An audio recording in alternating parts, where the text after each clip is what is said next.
Öykü gelgen mi? Uy ya. Şeyler gelsin.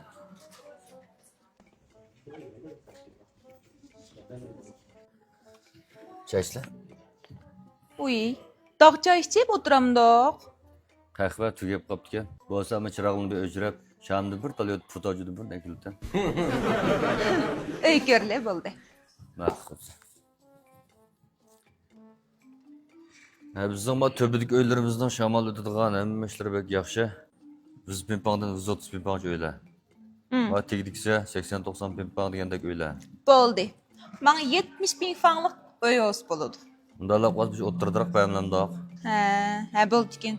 Bu oynaşı nim ba. Bu oyun içinde munca, hacetxana, onundaki tam var. Yanıcı. Hem de bu oyunun kendiki rımışxana, qutan, bu bir işki moya çıkarılgan.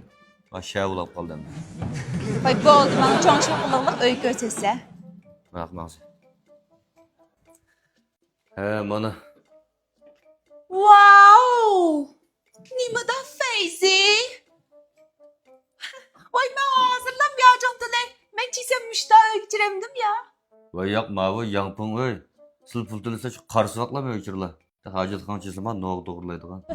Uy, ems ben muş boyunca çok şokuzma. Bulut oyun asla mı kuş birey.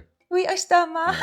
Ne de kuş birla. Yaxşı bir canshow şirket var. Yangivazadan Maqsumdan dönge 300 metr menip o'ng qo'ltirib qalsak Yangi saroy bezakchilikda bir o'rin bor. Aşağılam çirimiz 45 kunda deyishganmish material bo'yicha o'yinchilar bitirib turdi. Bak yaxshi qiladi.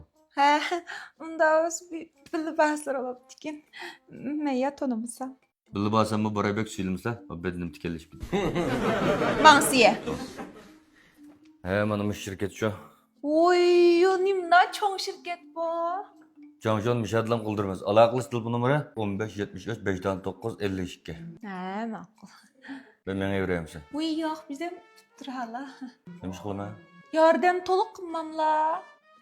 Bu sizlar Canshow to'xtamsiz yajanni men berib o'tib, sizlarga bir boychan ko'rish berib unutmayman.